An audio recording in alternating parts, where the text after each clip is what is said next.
اعوذ باللہ من الشیطان الرجیم بسم اللہ الرحمن الرحیم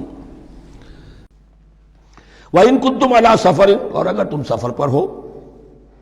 وَلَمْ تَجِدُوا كَاتِبًا، اب وہاں کوئی لین دین کا معاملہ ہو گیا، قرض کا ہو گیا، کاتب کوئی ہے نہیں، فَرِحَانٌ مَقْبُوضَةٌ،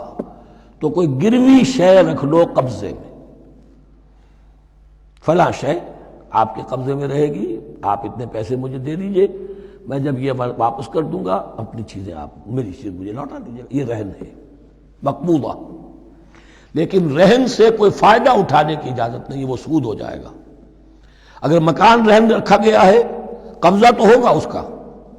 لیکن یہ کہ وہ اس کا کرایہ نہیں لے سکتا، کرایہ مالک کو جائے گا، اس سے کوئی استفادہ نہیں کر سکتا اس مال سے۔ رہان المقبوضہ فَإِنْ أَمِنَ بَعْضُكُمْ بَعْضًا، پھر اگر کوئی شخص اب اطمینان کرتا ہے اور اعتبار کرتا ہے تم میں سے بعض کسی بعض کا، فَلْيُوَدِّ الَّذِي اؤْتُمِنَ أَمَانَتَهُ، تو اب چاہیے اس شخص کو کہ جس کے اوپر یہ امانت آئی ہے، اگرچہ اس کے پاس رہن دینے کو کچھ نہیں تھا، یا یہ کہ دوسرے بھائی نے اس پر اعتماد کیا اور اس کی وجہ سے کوئی شے رہن نہیں لی، تو اب اس سے کوئی غلط فائدہ نہ اٹھائے، وہ گویا کہ اس کے پاس جو اس نے قرض لیا امانت ہے، اس کے پاس وہ امین بنایا گیا ہے۔ فَلْيُوَدِّ الَّذِي اؤْتُمِنَ أَمَانَتَهُ، کہ اپنی امانت واپس لوٹائے، وَلْيَتَّقِ اللَّهَ رَبَّهُ، اور ڈرے اللہ سے جو اس کا رب ہے۔ وَلَا تَكْتُمُوا الشَّهَادَةَ، اور دیکھو گواہی کو چھپایا نہ کرو، وَمَن يَكْتُمْهَا فَإِنَّهُ آثِمٌ قَلْبُهُ، اور جو کوئی گواہی کو چھپائے گا تو اس کا دل گناہ میں مبتلا ہو جائے گا، دل داغدار ہو گیا تو رہ کیا گیا۔ وَاللَّهُ بِمَا تَعْمَلُونَ عَلِيمٌ، اور جو کچھ تم کر رہے ہو اللہ اسے جانتا ہے۔ اللہ کے فضل و کرم سے آخری رکوع پر ہم پہنچ گئے، اور یہ بڑا ایک یوں سمجھئے 3 آیتوں پر مشتمل رکوع ہے، جیسے کہ وہ رکوع جو ہم نے پڑھا تھا جس میں آیت الکرسی 4 آیتیں ہیں وہ، اور یوں کہا جا سکتا ہے کہ یہ 2 رکوع ایک دوسرے کے بالکل بالمقابل ہیں اپنی عظمت میں اور مقام میں۔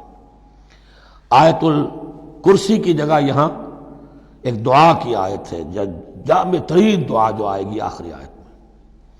للہ ما فی السماوات و ما فی الارض۔ اکثر و بیشتر آپ دیکھیں گے سورتوں کے اختتام پر یہ الفاظ پھر آتے ہیں، اللہ ہی کا ہے جو کچھ بھی ہے آسمانوں اور زمین میں۔ وَإِن تُبْدُوا مَا فِي أَنفُسِكُمْ أَوْ تُخْفُوهُ، اور جو کچھ تمہارے دلوں میں ہے خواہ تم اسے ظاہر کرو خواہ چھپاؤ، يُحَاسِبْكُم بِهِ اللَّهُ، اللہ تم سے محاسبہ کر لے گا، تمہاری نیتیں اس کے علم میں ہیں۔ ان اللہ لا ينظر الى صوركم ولا الى اموالكم ولكن ينظر الى قلوبكم واعمالكم، اللہ تمہاری صورتوں کو نہیں دیکھتا، تمہارے مال و دولت کو نہیں دیکھتا، تمہارے دل کو دیکھتا ہے، تمہارے اعمال کو دیکھتا ہے۔ تو دل میں جو کچھ ہے خواہ کتنا ہی چھپا لو اللہ کے محاسبے سے نہیں بچو گے۔ فَيَغْفِرُ لِمَن يَشَاءُ وَيُعَذِّبُ مَن يَشَاءُ، پھر وہ بخش دے گا جس کو چاہے گا اور عذاب دے گا جس کو چاہے گا۔ اختیار مطلق اللہ کے ہاتھ میں ہے۔ ہمارے ہاں اہل سنت کا عقیدہ یہی ہے، اللہ پر لازم نہیں ہے کہ وہ نیکوکار کو اس کا جزا ضرور دے اور بدکار کو اس کی سزا ضرور دے، اللہ کرے گا ایسا، یہ دوسری بات ہے، لیکن اللہ کی شان اس سے بہت اعلیٰ اور عرفہ ہے کہ اس پر کسی شے کو لازم قرار دیا جائے، اس کا اختیار مطلق ہے، مطلق ہے۔ یفعل اللہ ما یرید، یفعل اللہ ما یشاء۔ اہل تشیع کا کہنا یہ ہے کہ اللہ پر عدل واجب ہے، اہل سنت کہتے ہیں اللہ عدل کرے گا، جزا و سزا میں عدل ہوگا، یہ ہم مانتے ہیں، واقعہ ہے، لیکن ہم یہ نہیں کہتے کہ اللہ پر عدل واجب ہے، اللہ پر کوئی شے واجب نہیں، بلکہ